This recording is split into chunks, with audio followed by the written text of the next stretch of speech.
imaginable. D'abord, choisissez, et vous voyez le temps choisi, le lendemain d'une fête, à l'aube, au moment où tout le monde a la tête tournée vers la fête, vers les réjouissances. Voilà, ces bandits-là qui préparent cette lourde attaque contre le camp de Sévaré. Et donc, ils ont choisi un moment où l'armée était censée être vulnérable. Mais il faut saluer la réaction de l'armée qui a quand même pu repousser cette attaque, qui a fait 32 morts, qui a pu tuer 32 terroristes et capturer 9. C'est beaucoup. En d'autres temps, ces terroristes seraient venus tranquillement prendre le camp de Sévaré, ils auraient pris le thé et le méchoui avant de disparaître. Aujourd'hui, ce n'est pas le cas. Et ça, c'est à mettre à l'actif de l'armée. Nous avons détruit la plupart des sanctuaires terroristes, la plupart des bases terroristes. Les terroristes sont maintenant éparpillés dans la nature et ils agissent par petits groupes. Ces attaques-là, on aurait tort de penser que ça va se limiter à une ou deux. Nous sommes partis pour une confrontation qui pourrait durer 10 ans ou 20 ans. Les Américains n'ont pas pu vaincre les terroristes en Afghanistan pendant 20 ans, malgré leurs moyens infiniment supérieurs à ceux du Mali, ils se sont retournés chez eux. Mais nous, nous ne pouvons pas quitter notre pays et c'est à nous de mener ce combat. Si ça doit durer 100 ans, nous allons le supporter. Et c'est d'ailleurs pourquoi les Français sont partis. Parce qu'ils ne peuvent pas supporter cet effort pendant un si long moment.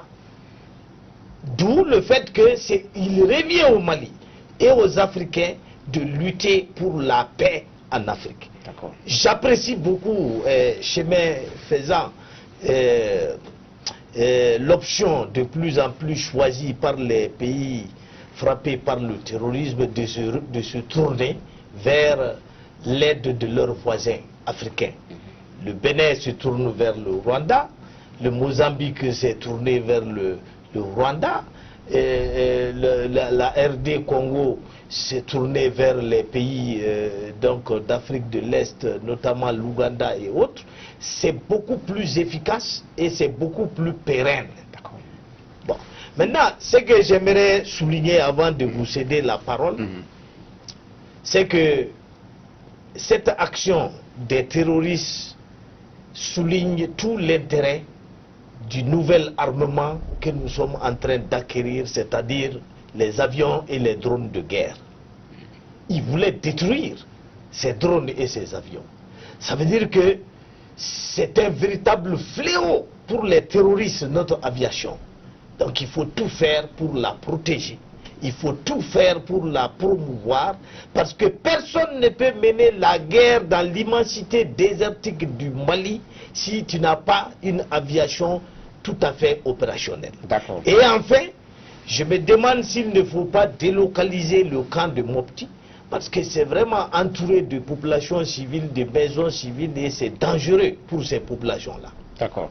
Amadou Diallo, on pensait vraiment que les terroristes étaient affaiblis avec la montée. Les gens là sont en train de se battre pour l'islam, soit parce que la population a eu un brassage avec une partie de ces terroristes, soit parce que la population a simplement obligation de travailler avec les terroristes par peur d'être tués. Il y a ces complicités-là qui sont difficiles à combattre. Mais les terroristes n'ont pas seulement des complices dans la population, ils ont des complices au sein de la SEMA, le groupe rebelle avec qui nous avons signé l'accord d'Alger. Diallo a entièrement raison. La preuve, le général Barrera qui commandait la force Barkhane l'a dit publiquement. L'ONU, dans de multiples rapports, a eu à signaler effectivement les collisions entre les groupes armés signataires de l'accord d'Alger et les groupes terroristes. Donc nous ne contrôlons pas Kidal. Et pourtant les groupes armés de Kidal ne nous ont jamais traduit ne nous ont jamais remis des terroristes. Ils entrent tous par là-bas, ils sortent tous par là-bas.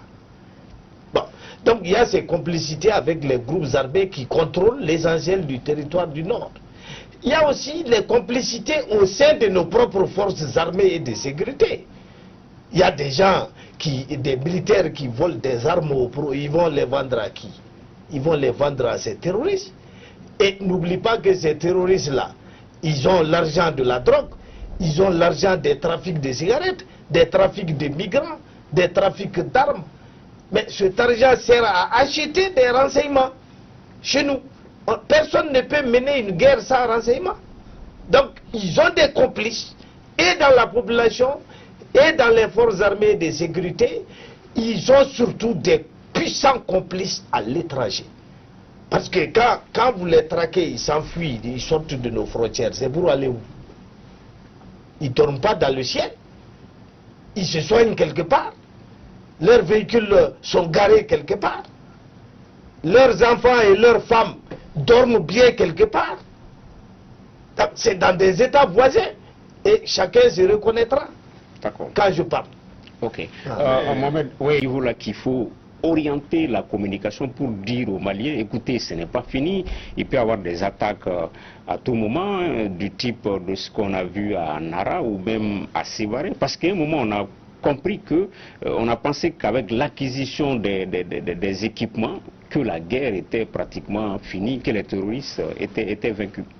Mais c'est une erreur de penser que on peut vaincre le terrorisme avant 10 ou 20 ans. Je l'ai toujours dit ici.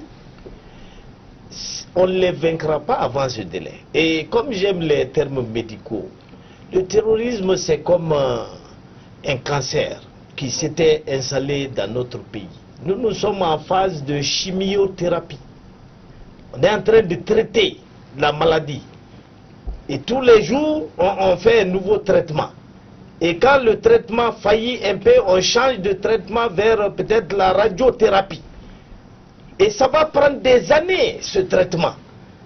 Personne n'a jamais dit ici que la lutte contre le terrorisme était gagnée et terminée. Ça ne va pas se terminer avant 10-20 ans. Et d'ailleurs, la France l'a compris avant nous.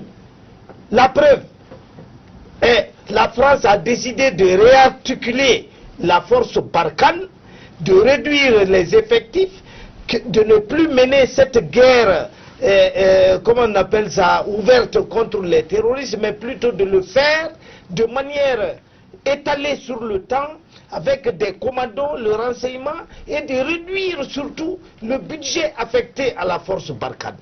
Parce que la France a compris que c'est sur la durée qu'on peut gagner cette guerre.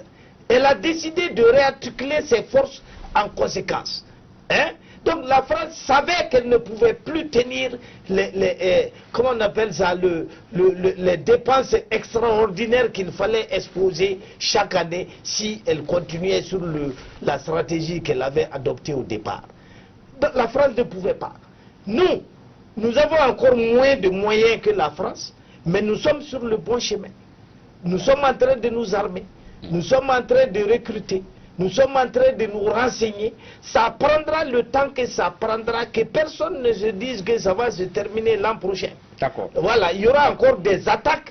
Et ce qui compte, c'est que notre armée puisse continuer à monter en puissance pour rendre ces attaques de plus en plus rares. Okay. Sinon, des attaques, il y en a en France, il y en a aux États-Unis, il y en a en Chine. Alors, des pays 100 000 fois plus puissants que nous. Ok, Mohamed Amara, ensuite Diallo. Oui, non, c'est juste pour ajouter par rapport à votre question à l'endroit de Maître Konaré, je pense qu'il est aussi un moment de rebattre les cartes. C'est-à-dire pour moi, il faudra revoir l'attelage gouvernemental. On peut, le président de la transition... Il ne pouvait pas y avoir d'accident d'hélicoptère. Alors, donc...